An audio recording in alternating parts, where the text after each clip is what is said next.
온라인 예배 에티켓. 당신은 준비된 예배자입니까? 지금 당신의 복장은 집에서 입던 옷 그대로 교회 갈 때처럼 깔끔하게 지금 당신의 자세는 침대에 누워서 편안하게 책상에 앉아서 준비된 자세로 찬양을 부를 때 당신의 자세는 누가 들을라 침묵을 지켜요. 마음을 다해 소리내어 찬양해요. 기도할 때 당신의 자세는 누가 보지도 않는데 다른 짓 좀 하면 어때? 마음과 정성을 다하여 진심으로 당신의 예배 자세는 어떤 모습인가요? 준비된 몸과 마음으로 하나님께 영광 돌리는 거룩한 예배 시간 되시기 바랍니다.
되도다. 주 얼굴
주를 모신 곳이면 그곳이 천국 되도다.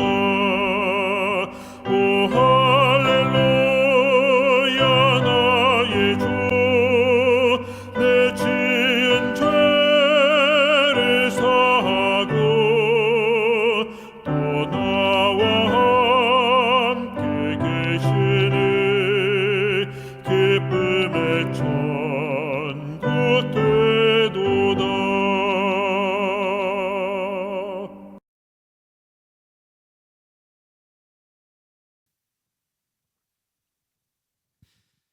안녕하십니까. 우리 사랑하는 동탄사는 성도 여러분, 화요 예배에 오신 여러분들을 진심으로 환영합니다. 오늘은 네버엔딩 스토리라는 제목을 통해 하나님의 말씀을 함께 나누고자 합니다. 하나님 말씀 호세아 11장 1절에서 4절 말씀입니다. 이스라엘이 어렸을 때에 내가 사랑하여 내 아들을 애굽에서 불러냈거늘 선지자들이 그들을 부를수록 그들은 점점 멀리하고 바알들에게 제사하며 아로새긴 우상 앞에서 분향하였느니라. 그러나 내가 에브라임에게 걸음을 가르치고 내 팔로 안았음에도 내가 그들을 고치는 줄을 그들은 알지 못하였도다. 내가 사람의 줄, 곧 사랑의 줄로 그들을 이끌었고 그들에게 대하여 그 목에서 멍에를 벗기는 자 같이 되었으며 그들 앞에 먹을 것을 두었노라. 아멘. 우리는 지난 시간 우리 마음 가운데 있는 묵은 땅을 기경하라는 그 말씀을 함께 나누었습니다. 이 묵은 땅을 기경한 다음에 그곳에 공의를 심고 인애를 거두라는 것이 지난 10장 하나님의 말씀이었습니다. 이 공의는 하나님과의 바른 관계, 바로 의를 말하는 것이었고요. 체다카라고 하는 이 공의, 바른 관계를 심으면은 그 속에서 인애, 하나님의 넘치는 사랑이 이 헤세드가 나와서 우리의 삶이 더 이상 이전에 죄악된 모습이 아니고 하나님의 사랑으로 변화되는 새로운 모습이 될 것임을 그런 소망의 메시지를 우리에게 주셨습니다. 이것이 바로 우리 마음 가운데 있는 묵은 땅을 기경하라는 것이었습니다. 그런데 이 묵은 땅을 기경하는 것은 우리가 할 수 있는 일이 아니었습니다. 하나님과의 바른 관계가 심겨질 때에 하나님의 사랑이 우리를 새롭게 갈아엎는 것이었습니다. 그러면 묵은 땅을 기경하라는 이 말씀은 심판의 말씀일까요? 회복의 말씀입니까? 회복의 말씀입니다. 우리가 지난 호세 4장부터 쭉 함께 보았지만 계속 심판의 말씀이 이어졌습니다. 그런데 지난 10장에서 분위기가 살짝 바뀌게 되는 것을 보게 되는 것 같습니다.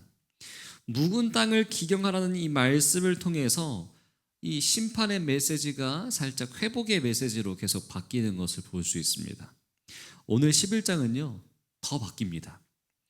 하나님께서는 우리에게 많은 은혜를 주셨는데 그 중에서도 가장 큰 은혜는 우리가 하나님을 아는 지식을 우리에게 주셨다는 것입니다.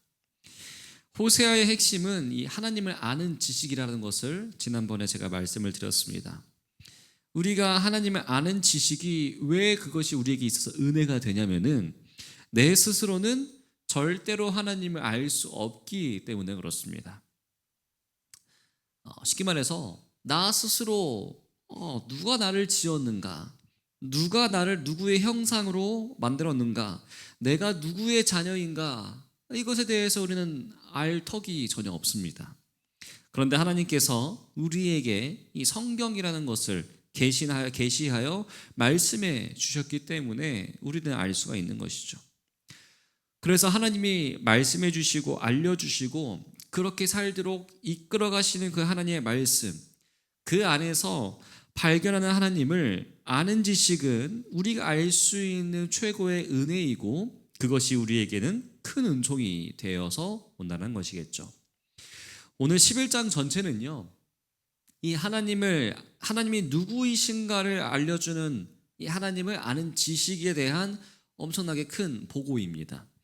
그래서 어떤 분들은요, 이 호세아 11장을 이 호세아의 전체 하이라이트 부분이라고 얘기하고요, 또 구약의 하이라이트라고 또 얘기하는 분들이 있습니다.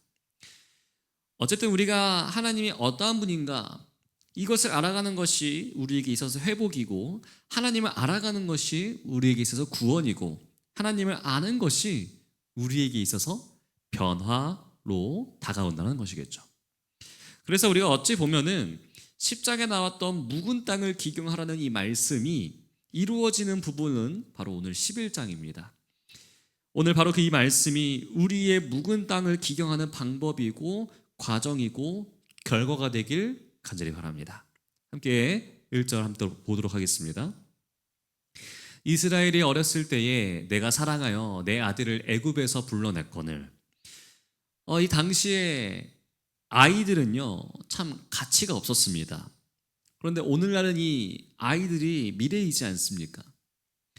그래서 우리가 이 어린아이들을 존중하고 그 아이들을 잘 양육해서 우리의 미래를 열려고 합니다. 그런데 옛날에는 그렇지 않았습니다. 아이들은 노동 가치가 없었기 때문에 오직 노동력으로 모든 것을 평가하고 판단하던 이 시대에 아이들은 아무런 가치가 없는 존재였습니다. 그리고 무지의 상징이었고 무능력의 상징이었습니다. 아무것도 할 수도 없고 아무것도 알고 있지도 않은 아이들이, 그 존재가 바로 아이들이었습니다. 그러니까 이 이스라엘이 어렸을 때에라고 하는 이 말은 이스라엘이 아무것도 할 수 없을 때, 가치가 없을 때라는 뜻입니다. 그 누구도 그 어린 이스라엘을 구원할 이유가 없던 때인 것이죠. 그 이스라엘을 돌볼 가치가 없던 때입니다. 이런 아이와 비슷한 때가 언제였는가 하면은 바로 애굽에서 종살이 할 때입니다. 이 430년간 애굽에서 종살이 하던 이 그 시절은 아무도 이스라엘을 돌보지 않은 시대였습니다. 그런데 그때 내가 사랑하여 내 아들을 애굽에서 불러냈거늘이라고 하나님은 호세아에게 또 이스라엘 백성들에게 말씀하십니다. 이 애굽에서 종살이하던 이스라엘을 하나님께서 불러내신 이유는요, 바로 하나님께서 그들을 사랑하셨기 때문에 그렇습니다. 이 사랑한다라는 이 단어가 아하브라는 단어였습니다. 이 아하브는 굉장히 친밀한 단어인데 친구가 서로를 그리워하면서 말할 때 아하브라는 이 단어를 썼고요. 부부간에 서로 애틋한 그 사랑을 표현할 때도 아하브라고 표현했습니다. 결국 아하브는요, 이 애틋한 시간을 함께 보낸 그 마음이 정말 설레고 한 사람을 계속적으로 그리워하는 그러한 마음을 표현할 때 아하브라는 이 단어를 썼습니다. 그런데 하나님께서 그 아하브를 가지고 이스라엘을 사랑하셨다는 것이겠죠. 왜 그럴까요? 하나님은 그 이스라엘을 단 한 번도 잊어버린 적이 없으시기 때문에 그렇습니다. 430년의 종살이 동안 하나님은 그들을 잊어버린 적이 단 한 번도 없으셨습니다. 그런데 왜 하나님은 진작 그 이스라엘 백성들을 구원해 주시지 않으셨을까요? 왜 하필이면 430년이라는 긴 시간이 흐른 뒤에 하나님은 그들을 구원해 주셨던 것일까요?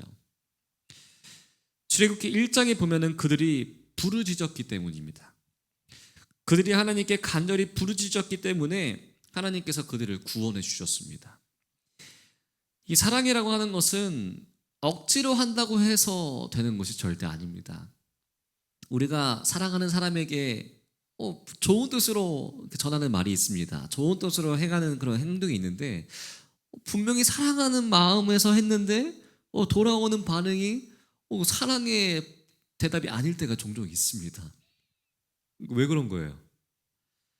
그것은 바로 이 사랑을 내가 생각할 땐 이게 사랑이라고 생각했는데 그들은 그 사랑을 받을 준비가 되지 않은 것이죠. 준비가 되지 않으니까 아무리 사랑한다고 좋은 의미로 주긴 했는데 오히려 그것이 부담이 되고 스트레스로 다가오게 되는 겁니다. 이게 참 사랑이 어려운 것 같아요. 그래서 어쨌든 이 이스라엘 백성들도요, 하나님께서는 분명히 그들을 사랑하셨습니다. 그런데 이스라엘 백성들은 준비가 되지 않았습니다. 그들은 하나님을 찾지 않았고요. 하나님이 강권해서 그들을 끌고 가는 것은 절대로 사랑이 될 수가 없었던 것이죠. 하나님은 억지로 사랑하신 적이 한 번도 없습니다. 하나님은 늘 우리의 자유의지를 존중해 주십니다. 선악을 알게 하는 나무가 있는데 너 저거 먹으면 죽는다. 그러니까 저거 먹지 마. 하나님은 항상 이런 식입니다. 몽둥이 들고 칼 들고 와가지고 너 이거 먹으면 죽는다. 저걸 절대 먹으면 안 된다 너. 이렇게 하시는 것이 절대 아닙니다. 선택사항을 항상 우리에게 주십니다. 먹을래 말래. 근데 안 했으면 좋겠어. 너가 원하면 난 널 구원할 거고 너가 원치 않으면 너한테 강요하지 않을 거야. 항상 이런 식입니다. 이게 얼마나 크신 사랑입니까? 사실 하나님의 입장으로 본다면요, 하나님은 우리에게 강요하실 수 있습니다. 그럴 힘도 있으시고 능력도 있으십니다. 그런데 그 하나님이 우리를 기다려주시는 것이죠. 볼지어다 내가 문 밖에 서서 기다리노니 문을 열면 내가 들어가겠다. 그러니까 문을 열어줘 라고 하나님은 정말 우리의 마음이 왜곡된 이러한 마음을 가지고 비틀어진 우리를 향해서 위에서 기회를 주십니다. 억지로 사랑한다고 말하는 것이 아니라 우리를 기다려주신다는 것이에요. 이것이 바로 아하브입니다. 하나님이 이스라엘 백성들에게 길고 긴 아하브 끝에 430년 만에 그들이 깨닫고 드디어 부르짖으니까 그들에게 손을 내미셨습니다. 이스라엘이 어렸을 때에 무지할 때 그들을 끝까지 지켜보시고 아하브 하신 하나님께서 손을 내밀어서 그들을 애굽에서 불러내신 것이죠. 여기서 말하는 애굽이란 말은 사실 죄악이란 말입니다. 종되었던 그들의 운명입니다. 그렇게 살다가 그냥 죽을 수밖에 없는 그러한 운명, 자유는 없는 억압받는 상황에서 하나님은 가장 큰 자유인 사랑을 주셨던 것입니다. 그러면서 내 사랑에 응답하는 너희들을 구원해 주시겠다고 그들을 불러냈거늘이라고 하십니다. 이 1절이 상징하는 것은 출애굽기입니다. 하나님은 이 출애굽기를요 한 줄로 요약하셨습니다.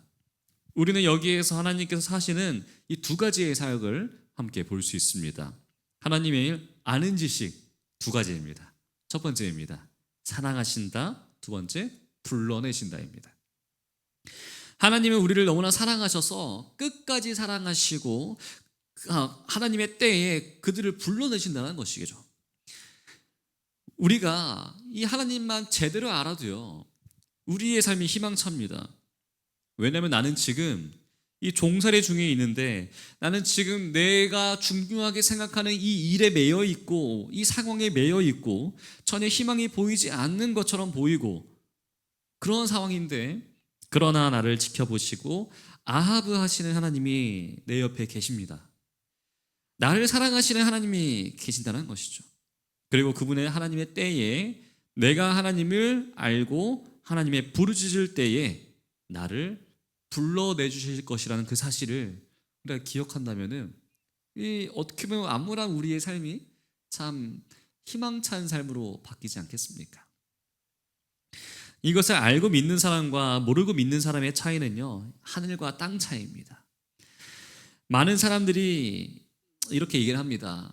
하나님이 나한테 해준 것이 무엇이 있느냐? 하나님이 있다면 나 왜 이렇게 불행한 것이냐? 참 이런 말들을 많이 합니다. 그러나 우리가 하나님에 대해 아는 지식이 매우 중요합니다. 하나님은 우리를 사랑하시고 우리를 불러내신 분이라는 것을 우리는 결코 잊지 말아야 합니다. 우리를 지켜보시는 분이십니다. 그리고 우리의 마음이 하나님을 향하여 열리기를 계속해서 소망하시는 분이십니다. 우리가 어떻게 교회에 나오게 되었는지 한번 생각해 보시길 바랍니다. 많은 분들이 어려움 가운데, 고난 가운데 고뇌하다가 어떻게든 해결해 보려고 노력하고 찾고 찾다가 결국에는 내가 어느덧 교회에 나와 있고 예배하고 있고 말씀을 듣고 있고 기도하고 눈물을 쏟아내고 있고 그 마음에 가슴 벅찬 은혜를 체험해서 이 하나님을 믿게 되는 경우가 참 많이 있습니다. 그래서 도리어 우리의 인생의 문제, 아픔을 겪는 바로 그때가 하나님을 알게 되는 때이고 하나님을 의지하게 되는 때이고 하나님께 마음이 열리게 되는 때라는 것을 참 많이 깨닫게 되는 것 같습니다. 그래서 우리가 하나님을 알면 내 삶을 바라보는 눈이 열린다. 내 삶을 해석하는 눈이 바뀐다라고 이렇게 얘기를 합니다. 그래서 아무리 어렵고 힘들어도 하나님께 나아가고 찾는다면 나를 아하브 하시는 그 하나님이 나를 불러내 주실 것이라는 그러한 소망을 갖게 되는 것이죠. 혹여나 우리 가운데 참 많은 해결할 수 없는 어려움으로 슬픔과 어려움 가운데 있는 분들이 계십니까? 그렇다면요, 지금 계속해서 우리를 기다려주시고 불러내시는 그 하나님께 나아가야 하는 시간입니다. 이 시간 우리가 우리를 항상 기다려주시는 그 하나님께 나아가는 우리 모두가 되길 간절히 바랍니다. 그런데 우리가 다 이렇게 된다면 얼마나 좋을까요? 문제는 2절입니다. 선지자들이 그들을 부를수록 그들은 점점 멀리하고 바알들에게 제사하며 아로새긴 우상 앞에서 분향하였느니라. 이것이 우리의 현실입니다. 하나님은 우리를 사랑하시고 지켜보시고 기다려주시고 불러주셨는데, 그러면 이 출애굽을 경험했던 이스라엘 백성들 어떻게 해야 돼요? 하나님께 나와야 되는 것이 당연한 거 아닙니까? 하나님의 백성으로 완성되어 살아가는 것이 당연한 거 아닙니까? 그런데 도리어 그들은, 선지자들이 그들을 부르면 어떻게 한대요? 점점 멀리합니다. 우리를 구원하신 하나님을 잊어버리면서 살아가는 것이죠. 그런데 이게 말이나 됩니까? 어떻게 그들이 잊어버리겠습니까? 그들은 유월절 사건을 경험했습니다. 애굽의 장자들이 다 죽어나가는데 어린 양의 피를 바른 이스라엘의 그 장자들이 살아가는 것을 다 경험했습니다. 또 그리고 홍해가 갈라지는 것을 경험했고요, 반석에서 물이 터져 나오는 것을 경험했습니다. 이런 거 다 경험했는데 어떻게 그들은 하나님을 잊어버릴 수 있을까요? 그런데 인간이 그렇습니다. 우리 인간은요, 놀라운 걸 봐도 그때뿐입니다. 사실 기적을 봐도요, 그때뿐입니다. 그리고 잊어버리는 것이 인간이고 그게 우리들입니다. 그래서 예수님이 표적을 보여달라고 할 때 일부러 보여주시지 않은 이유는 그거 봤자 소용없다, 그때뿐이고 그것 때문에 나를 믿을 리가 없다라고 하시는 것이죠. 인간이 그렇습니다. 그래서 하나님은 우리에게 이적을 보이지 않으시는 대신에 하나님의 말씀을 우리에게 보여주십니다. 말씀을 믿어라. 신기한 거 찾지 말고 이상한 거 찾지 말고 이 말씀을 먹어라. 내가 주는 이 말씀이 나에 대해서 알려주는, 너에게 줄 수 있는 가장 큰 지식이고 은혜이다. 제발 말씀을 먹어라 하시는 것이죠. 이 세상에서 여러 가지 이적을 강조하는 사람들이 참 많습니다. 어떤 사람들은요, 뭐 천국에 자기가 왔다 갔다 하는 사람도 있고요, 뭐 666이 어떻고 막 5만 가지 그럴듯해 보이는 이야기를 잘 얘기합니다. 그런데 그거 다 잊혀집니다. 잠깐은 우리를 흥미롭게 하고 우리의 마음을 흥분시킬 수 있습니다. 그런데 그게 우리를 살리는 것이 절대 아닙니다. 우리는 하나님의 말씀으로 돌아가야 합니다. 왜냐하면은 이스라엘 백성들이 그렇다고 다 경험했는데, 그렇게 다 경험했는데 다 잊어버리고 선지자들이 부르면 부를수록 점점 더 멀리 가버렸습니다. 그리고 바알들에게 제사하고 우상 앞에서 분향하였습니다. 우리는 이들과 같이 하지 말아야 되지 않겠습니까? 제가 이 바알들이라는 이 뜻을 함께 찾아보았습니다. 바알, 이 이방신 바알을 뜻하는 내용인데요, 제가 내용을 쭉 살펴보니까 이렇게 정의할 수 있는 것 같아요. 주인, 남편. 왜 하나님께서는요, 이 앞에서 말씀하실 때 이스라엘 백성들이 왜 바알에게 제사했다라고 안 하시고 바알들이라고 하셨을까요? 왜 주인들, 남편들이라고 말씀하셨을까요? 너의 남편은 난데 왜 너는 나 말고 다른 남편들을 찾고 있냐? 너의 주인은 난데 너는 왜 다른 주인들을 찾고 있느냐 하는 것이죠. 세상의 주인이 하나이지 주인들이 어디 있습니까? 또 세상의 남편이 하나이지 남편들이 어디 있습니까? 그런데 이스라엘 백성들은요, 계속해서 이 바알 믿었다가 별로면 치워버리고요, 또 마음에 드는 이 바알도 찾아가지고 믿었는데 또 별로면 또 치워버렸습니다. 찾고 치우고 찾고 치우고 찾고 치우고, 남편을 바꾸는 그런 의미 없는 삶을 계속해서 여기까지 살아왔습니다. 하나님은 나를 아하브 하시는데 인간은 계속해서 하나님을 거역하고 다른 주인을, 다른 남편을 원하면서 살아갔다라는 것이 우리 인간의 현 주소라는 것이죠. 그러면 여기에서 하나님이 어떻게 하셔야겠습니까? 사실 그렇게 배반하고 배반하는 이 이스라엘 백성들 버리실 수 있는 거 아닙니까? 나 너의 하나님 안 할래. 나 너희 버릴 거야 하실만 한데, 그런데 3절에서 그 하나님의 말씀이, 그 하나님의 심정이 어떠한지 시작됩니다. 그러나라고 시작합니다. 내가 에브라임에게 걸음을 가르치고 내 팔로 안았음에도 내가 그들을 고치는 줄을 그들은 알지 못하였도다. 자, 여기서 알 수 있는 이 하나님의 아는 지식 또 나옵니다. 우리의 걸음을 가르치시는 하나님이십니다. 이 걸음을 가르친다라는 것은 우리가 너무 어리니까, 걸을 줄 모르니까 이스라엘에게 이제는 걷는 법을 가르치시는 것입니다. 구름 기둥으로 또 불기둥으로, 낮에는 구름 기둥 이것만 따라오면 된다, 밤에는 불기둥 이것만 따라오면은 너 살 수 있다 라고 하나님은 그들에게 걸음을 가르쳐 주셨습니다. 그런데 이제는 그 하나님의 보호하심을 따라 쭉 가나안으로 들어가는데, 이제는 가나안에 들어갔잖아요. 그러니까 어떻게 해야 돼요? 이제 너희 발로 걸어야 된다. 너희가 걸을 수 없을 때, 어렸을 때에 내가 끄집어내 준 것은 내가 한 일인데, 그러나 이제 너희는 걷기 시작해야 된다. 너희 스스로 나를 섬기면서 살아가야 하는 삶을 배워야 한다라고 알려주신 것이죠. 하나님은 그들에게 삶을 살아가는 법을 가르쳐 주셨습니다. 그런데 여전히 그들은요, 넘어지고 또 넘어지고 또 넘어집니다. 아무리 가르쳐줘도 넘어지는 이 이스라엘 백성들을 향해서 사실 하나님 또 이런 마음 품으실 수도 있어요. 포기하실 수 있습니다.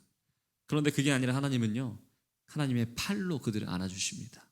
또 고쳐주십니다.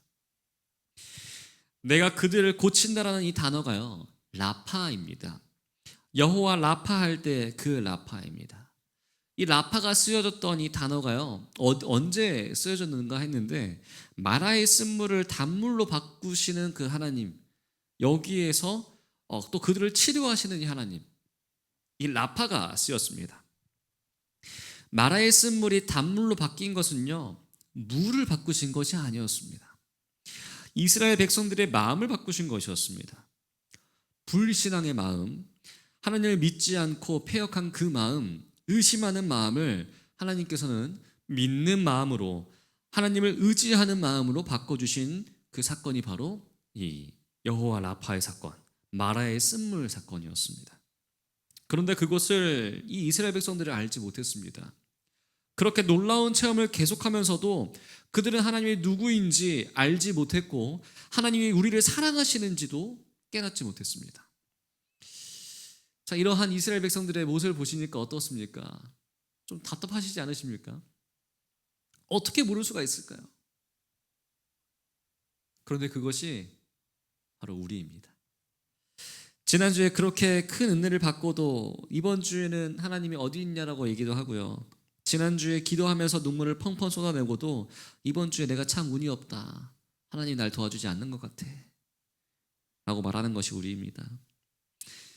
그래서 계속 우리는 하나님을 거역하고 알지 못하고 점점 멀리합니다.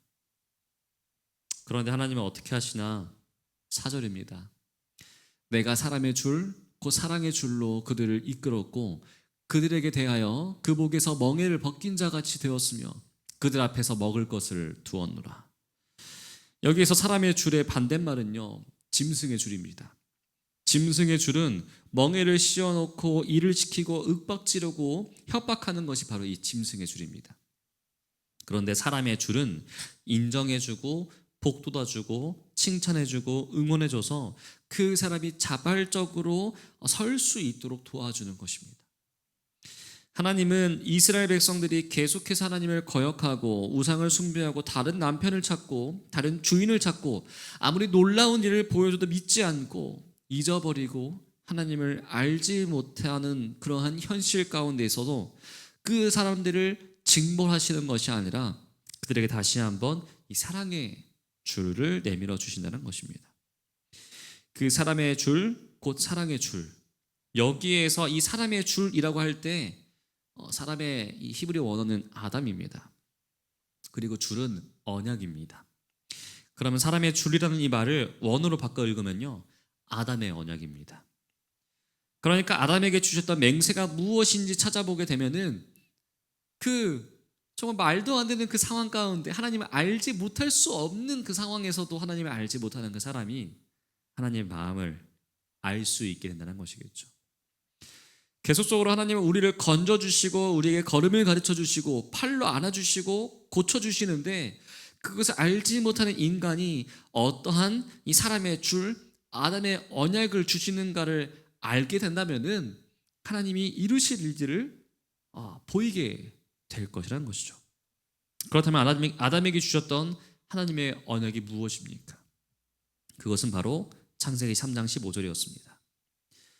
내가 너로 여자와 원수가 되게 하고 내 후손도 여자의 후손과 원수가 되게 하리니 여자의 후손은 내 머리를 상하게 할 것이요 너는 그의 발꿈치를 상하게 할 것이니라 하시고, 이것이 아담에게 주셨던 하나님의 약속이었습니다. 지금 뱀과 여자가 한패가 되었습니다. 사단의 세력과 하나가 되어서 하나님을 거역하고 나의 욕심을 따르는 우리 인간의 모습이 지금 그 사단과 하나가 된 것과 동일하다는 것이죠. 그런데 여자와 원수가 되게 하겠다고 하십니다. 이게 하나님의 은혜입니다. 내가 이제 사단과 너네 인간의 마음을 원수가 되게 하겠다. 서로 다시는 하나가 되지 못하게 하겠다라고 하나님이 선포하신 것이죠. 우리의 마음속에 찾아오는 인간적인 욕심과 아집과 이 하나님을 멀리 떠나는 이 죄의 속성을 이제는 원수가 되게 하겠다.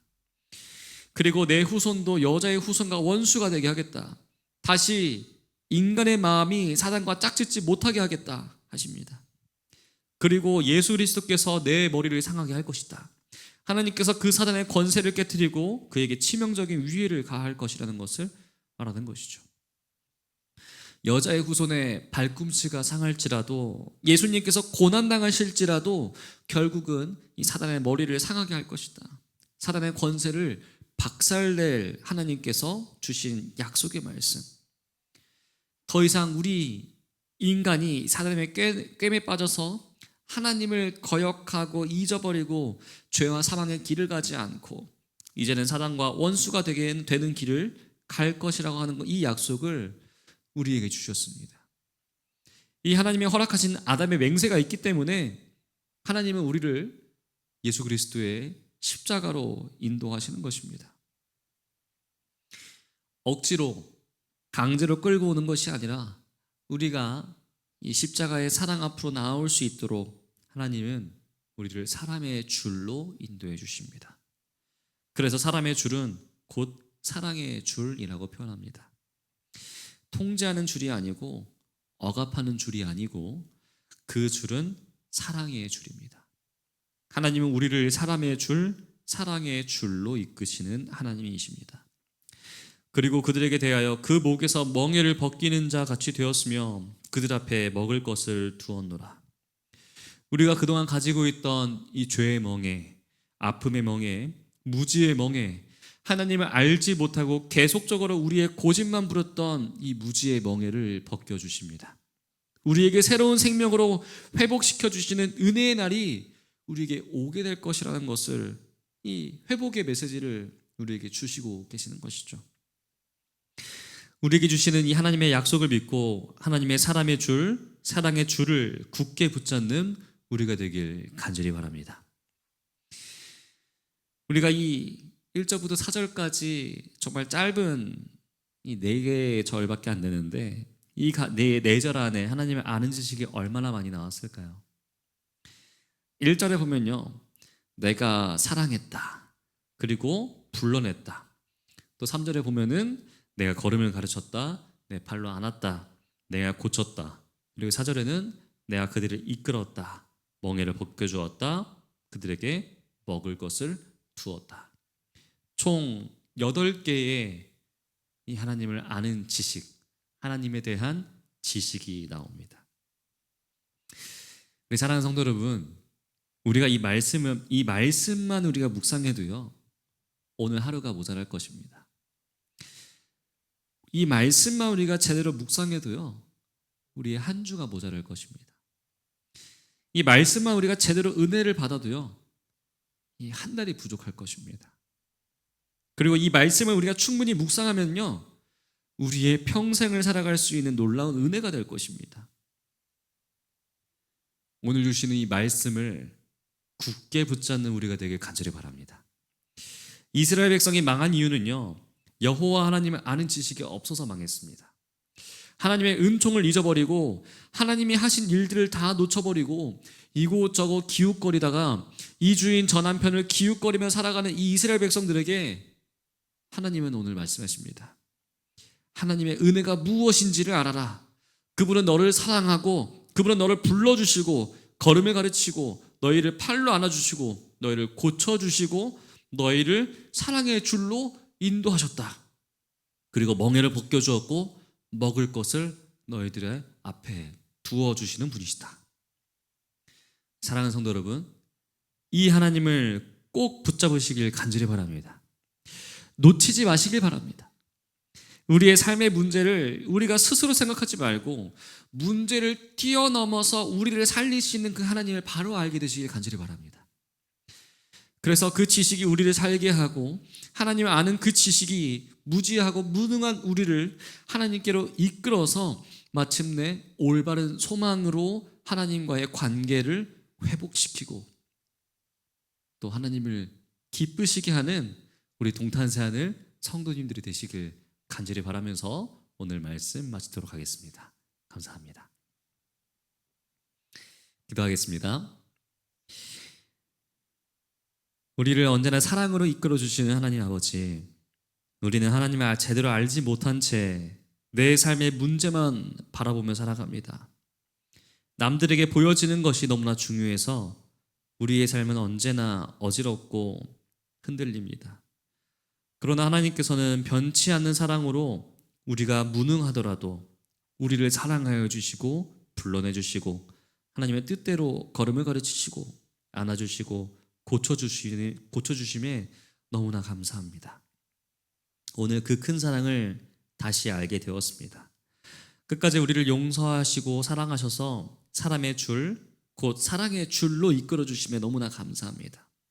이런 하나님의 마음을 잊지 않도록 우리의 마음을 주관하여 주시고 변화된 삶을 살아가는 하나님의 거룩한 백성들로 굳건히 설 수 있도록 우리를 인도하여 주시옵소서.